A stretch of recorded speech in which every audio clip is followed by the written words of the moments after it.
আজ গ্যালারি ঘাঁটতে ঘাঁটতে এই ভিডিওগুলো চোখে পড়ল। 2023 সালের আমরা অন্ধ্রপ্রদেশ যাওয়ার উদ্দেশ্যে রেডি হচ্ছিলাম। ভোর তখন প্রায় 4:45 বাজে। তো সকালে উঠে রেডি হয়ে গেছি, আর সেদিনকে ঘুমই আসছিল না, কারণ অনেক ভোরে উঠতে হবে। তো তাতে রেডি হয়ে আমরা এদিকে গাড়ির অপেক্ষায় বাড়িতে বসেছিলাম। তারপরে গাড়ি এসছে আর আমরাও এদিকে বেরোনোর জন্য রেডি হয়ে গেছি।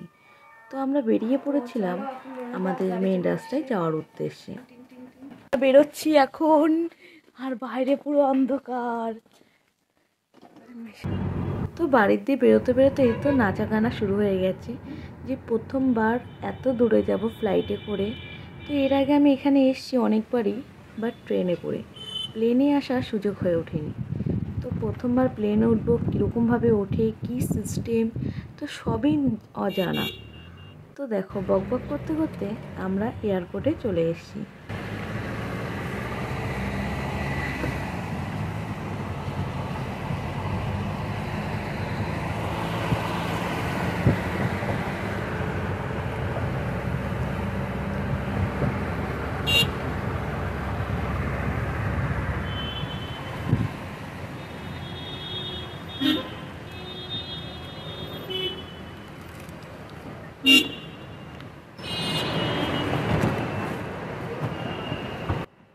তো চলো এবার নামা যাক। আর এখানে নেমেই প্রথমে চেক ইন করে ঢুকতে হবে। তো তার জন্য প্রচুর একটা লম্বা লাইন, সেটা পার করে আমরা ভিতরে আসলাম। আর ভিতরে এসে এখানে অনেকক্ষণ ওয়েট করার পর আমাদের ফ্লাইটটা অবশেষে এসছে।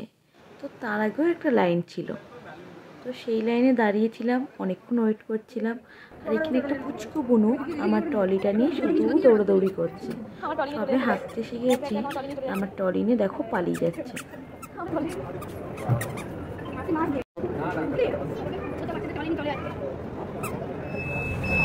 এদিন নিম্নচাপের অবস্থা খুবই খারাপ ছিল, তাই আমাদের 2 ঘন্টা লেটে ছিল ফ্লাইট।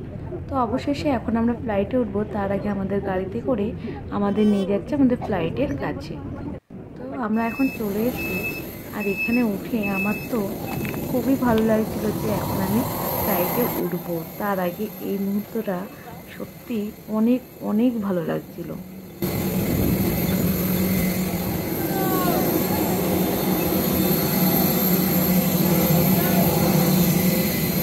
আর ফ্লাইটে ওঠার আগে আমার এত আনন্দ হচ্ছিল যে দেখো, আমার মুখটা দেখেই তোমরা বুঝতে পারছিলে।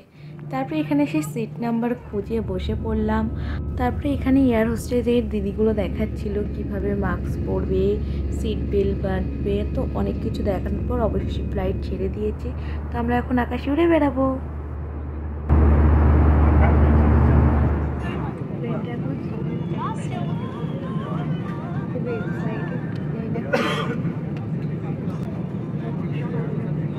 Cabin crew to take off station.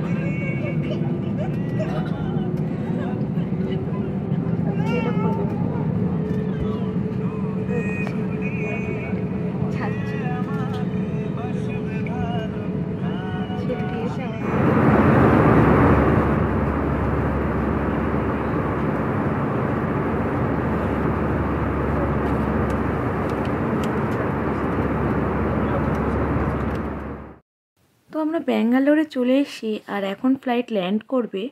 আর 2 থেকে আড়াই ঘন্টা কীভাবে যে কেটে গেল ফ্লাইটের মধ্যে বুঝতেই পারলাম না। তারপরে আমাদের লাগেজ ট্যাগেজ নিয়ে অনেকক্ষণ টাইম কেটে গেছিলো। অ্যাট লাস্ট আমরা গাড়িতে উঠে এখানে নন্দীতে চলে আসলাম লাঞ্চ করবো, কারণ সকাল দিয়ে কিচ্ছু খাওয়া নেই, প্রচুর খিদে পেয়ে গেছে। তো দিদি বমি হবে বলে গাড়িতে এখন 3.5 ঘন্টা আমাদের যেতে হবে। ও কিছুই খায়নি, ও শুধু আইসক্রিম খেয়েছে। আর আমি প্রথমে শুরু করলাম গাজরের হালুয়া দিয়ে।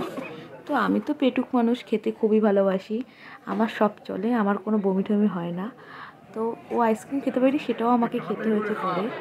তো গাজরের হালুয়া দিয়ে শুরু করে এখানে লুচি, তরকারি, আলুর তরকারি ছিল একটা, আর মানে এইসব খেয়ে তারপরে কফিতে চুমুক দিয়ে বেরিয়ে পড়লাম আমরা আবার।